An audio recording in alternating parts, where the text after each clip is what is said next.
वाहन चोरी विरोधी पथकाने कोराडी पोलीस ठाण्यात दाखल 4 चाकी वाहन चोरीचा गुन्हा उघडीस आणत 3 आरोपींना ताब्यात घेतले आहे। या कारवाईत चोरीस गेलेली मारुती सुझुकी ओमनी कार आणि गुन्ह्यात वापरण्यात आलेली दुचाकी असा एकूण 1,50,000 रुपयांचा मुद्देमाल जप्त करण्यात आला। तांत्रिक तपासाच्या आधारे अब्दुल रब उर्फ मस्तान नियाज अन्सारी, राहिल कलाम शेख आणि आबिद अहमद उर्फ समीर साफिक अहमद या तिघांना ताब्यात घेण्यात आले।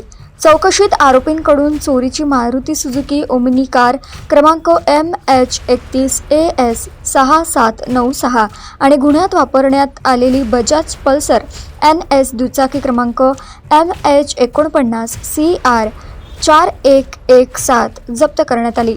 या प्रकरणातील फैजान जसीन उर्फ बौआ आणि सिराज उर्फ कालू हे आरोपी अद्याप फरार असून त्यांचा शोध सुरू आहे। सायबर युनिटच्या मदतीने वाहन चोरी विरोधी पथकाने ही कारवाई केली असून आरोपी व मुद्देमाल पुढील तपासासाठी कोराडी पोलिसांच्या ताब्यात देण्यात आला आहे।